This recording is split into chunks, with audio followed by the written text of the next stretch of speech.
You've been at your company for 4 years. You show up on time, you hit your targets, you never miss a deadline.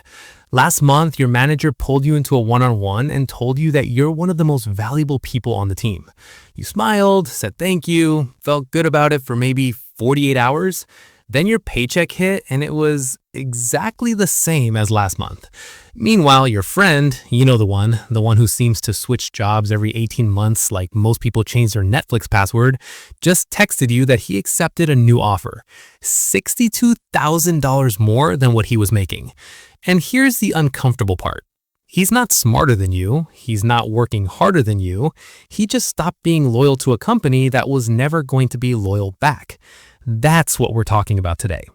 My name is Smith, and I spend way too much time thinking about the hidden financial penalties that hardworking people pay without ever realizing it. If you're someone who has stayed at a job because it felt safe, because you liked your team, because you didn't want to rock the boat, and somewhere in the back of your mind you've wondered if that decision is quietly costing you, hit subscribe and give this video a thumbs up, because what I'm about to show you is going to be one of those things you can't unsee. Let's talk about the loyalty tax. The loyalty tax is not a line on your pay stub. Your employer is not going to send you a document that says, hey, by the way, we charged you $30,000 this year for sticking around. It doesn't work like that. It's invisible, it's quiet, and for most people, it compounds for years before they ever notice it. And by the time they do notice it, they've left an amount of money on the table that would genuinely change their financial life. Here's the thing. Companies are not evil. I want to be clear about that, because this isn't a video about hating your employer or treating every corporation like a villain. Companies operate within systems, and within those systems, there is a budget for compensation. That budget gets allocated in a very specific way.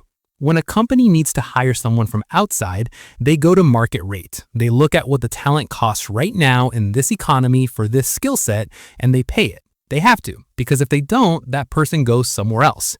But when a company needs to give a raise to someone who already works there, they're working from a completely different playbook. They look at what they gave that person last year, they add a percentage, usually somewhere between 2 and 4%, and that becomes your raise. That's the system. And here's what most people don't realize. That system is structurally designed to pay you less than what you're actually worth on the open market, and it widens every single year you stay. Let me show you the math, because this is where it gets interesting. Let's say you start a job at $60,000 a year. Pretty solid. You're grateful, you work hard, you get great performance reviews, and every year your company gives you a 3% raise. That feels good, right? 3%. You're being rewarded. Year 2, you're making $61,800. Year 3, $63,650. By year 5, you're at $67,527. You've made almost $8,000 more than when you started. Progress. Real progress. Now, let's look at what happened to the market while you were being loyal. The average salary increase when someone switches jobs has consistently ranged between 10 and 20%, and in high-demand fields, it's often higher than that. But let's be conservative. Let's use 10% as our number. If you had left after year 2 and taken a job paying 10% more than your then current salary, you'd have jumped from $61,800 to around $68,000. That already beats staying. But here's where the compounding hits you like a truck, because now your year 3 raise, your year 4 raise, every future raise is calculated off that higher number. You're not just making more now, you've permanently shifted your base. Every single dollar you earn for the rest of your career in that field gets pulled upward because of that one move. That is what people miss. They think about the raise. They don't think about the base shift. By year 5, the person who job hopped is earning somewhere in the range of $82,000 to $85,000 conservatively. The person who stayed is at $67,000. That's a gap of roughly $15,000 to $17,000 per year in 1 year. That's not small money. That's a car payment, a vacation, a down payment contribution, a retirement account that actually grows. Now, you might be thinking, okay, Nick, but what about job security? What about benefits? What about the fact that I actually like where I work and I don't want to go through the stress of interviewing and starting over? Fair. Those are real considerations. I'm not dismissing them. But I want you to sit with this number for a second, because we're not done with the math yet. Across a 20-year career, which is not a long career, 20 years is the middle of most people's working life, the compounding salary gap between a strategic job hopper and a loyal stayer can exceed $200,000 in cumulative lost income. Some studies and career economists put it closer to $300,000 when you factor in the downstream effects on bonuses, 401k contributions, and even Social Security benefits, which are calculated based on your lifetime earnings. $200,000. That's not a rounding error. That's a paid-off mortgage. That's a child's entire college education. That's the difference between retiring at 62 and retiring at 55. And here's the psychological piece that makes this so hard to see in real time. Humans are loss averse. We feel the pain of potential loss about twice as strongly as we feel the pleasure of an equivalent gain. Daniel Kahneman, Nobel Prize-winning psychologist, spent decades documenting this. And companies, whether intentionally or not, benefit enormously from this psychological quirk. When you think about leaving a job, your brain naturally fixates on what you might lose: the relationships, the familiarity, the known schedule, the boss who already knows you don't like morning meetings. You feel those potential losses vividly. But the $200,000 you're leaving behind, your brain doesn't feel that because it's not a thing you have and are losing. It's a thing you never received. And humans are remarkably bad at feeling pain over things they never had. This is why the loyalty tax is so insidious. It's not taking from you, it's just never giving you what you've earned, and your brain lets that slide. Now look, I want to address something head on because I know there are people watching this who are going to say, my situation is different. I work in a field where tenure matters. I work in government or education or a union environment where the pay scales are fixed. And yes, those environments operate differently. There are pensions, there are structured step increases, there are real benefits to longevity. I'm not talking to you in this video specifically, but for the majority of private sector workers, especially in technology, finance, marketing, sales, healthcare administration, and professional services, the data is not ambiguous. The market rewards movement. It just does. Here's a metaphor that I think captures this perfectly. Imagine you're renting an apartment. You've been a great tenant for 5 years. You never miss rent. You take care of the place. Your landlord likes you. And because your landlord likes you, they give you a small rent increase every year. Smaller than they'd charge a new tenant, actually, because they want to keep you. Sounds like a win, right?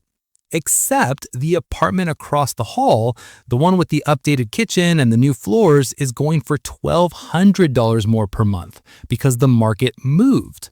You're comfortable, you're paying below market, you feel like you're getting a deal, but the person who moved into that new place 3 years ago, they negotiated at market rate, and then the market kept moving. And now their rent reflects the actual value of what they're providing.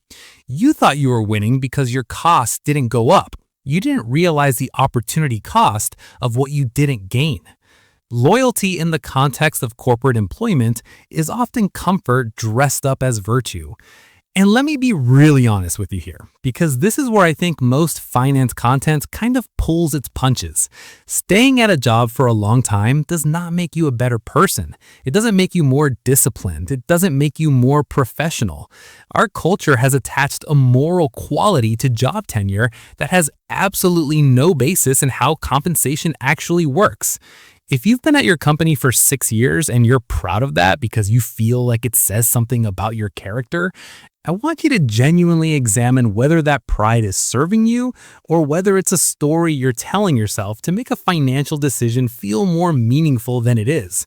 That is not me being harsh. That is me being someone who has seen too many people wake up at 52 and realize they spent their 40s being celebrated as a loyal employee while watching their net worth stagnate. Now, here's what most people don't realize about the psychology of job hopping, even from the employer side. Your employer knows this system exists. Your HR department knows it. Your manager, if they've been in the workforce long enough, knows it. And yet, very few of them will voluntarily fix it for you because the budget that would fix it for you is being used to attract new talent. This is not a conspiracy. It's just incentive misalignment. The person advocating for your raise inside that building is someone whose performance is measured partly by how efficiently they manage labor costs. Giving you a 20% raise to match the market is their loss on a spreadsheet. Watching you stay for 3% is their win. They like you, they want to keep you, but they are not going to break the system for you unless you force them to. Which brings me to the actionable part of this, because I never want to just depress you and send you off. I want you to leave this video with a framework. The first thing I want you to do is benchmark yourself right now. Go to LinkedIn, go to Glassdoor, go to levels.fy if you're in tech, go to salary.com, go to Bureau of Labor Statistics data for your specific occupation category. Find out what someone with your experience, your skills, your geographic location, and your specific role is being paid in this market right now. Not 3 years ago, right now. If what you find is within 5% of your current salary, great, you're roughly at market. But if you find a gap of 10, 15, 20% or more, that gap has a name. That's your loyalty tax. And now that you can see it, you have choices. The second thing I want you to do is understand negotiation leverage. The single most powerful moment to negotiate compensation is before you accept a new position, whether internal or external. Once you've accepted, your leverage evaporates almost completely. Before you accept, you have it all. This is why job searching, even when you're not sure you want to leave, is one of the most powerful financial tools available to a working person. Going through a process, getting an offer, and then deciding whether to take it gives you information about your own market value that you cannot get any other way. And sometimes, often actually, that offer triggers a counteroffer from your current employer that gets you closer to market without having to leave. The threat of departure does what 5 years of good performance reviews couldn't. The third thing, and this is the one people skip, is to track your skills intentionally. Job hopping only works if you're actually growing. If you're moving laterally every 18 months, just chasing dollars without accumulating new capabilities, the market will eventually catch up to you. The people who win at strategic career movement are the ones who treat each role as a 2 to 3 year skill acquisition period. What am I learning here? What can I do now that I couldn't do before? What can I put on a resume that changes what someone will pay me next time? When you answer those questions clearly, you know when it's time to move. And when you know when it's time to move, you move with intention instead of desperation. This is where it gets interesting, because there's a version of this that most people never consider. The best outcome of all of this isn't job hopping forever. It's using strategic movement early in your career to build a compensation base that is high enough that it starts doing serious work for you in other areas. High income buys you time. Time buys you optionality. Optionality is what actually looks like freedom. When you've spent your 30s optimizing your compensation, your 40s look completely different. You have the savings rate to max out retirement accounts. You have the buffer to take a calculated risk on a role that interests you, even if it pays slightly less, because your base is already strong. You have choices. The person who spent their 30s being loyal and comfortable is spending their 40s trying to catch up, taking whatever promotions are offered because they need the money, not because they want the opportunity. Now, you might be thinking, okay, I get the math, but I genuinely don't know how to do this. I don't know how to job search. I don't know how to negotiate. I've never done this before, and the whole thing feels terrifying. And I hear you. The first time is always the hardest, but here's what I want you to remember. Every skill that feels terrifying the first time becomes something you've done before. The first time you had a salary negotiation conversation and said the number out loud and then didn't immediately backpedal, something changed in you.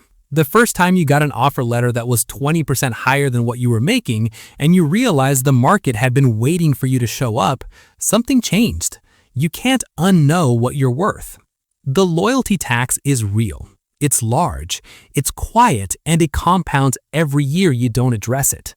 $200,000 doesn't disappear in one dramatic moment. It disappears 2% at a time, year after year, while your company sends you a nice email on your work anniversary with a little trophy emoji, and everyone in the Slack channel hits the congratulations button. You're not a bad employee for wanting to be paid what you're worth. You're not disloyal for treating your career like the financial asset it is. The company you work for makes financial decisions based on what is best for the company. You are allowed, you're supposed to, make financial decisions based on what is best for you. Those two things are not in conflict. They're just honest. Know your number. Know your market value. Stay when it's right. Move when it isn't, and stop paying a tax that nobody told you was on the bill. I'll see you in the next one.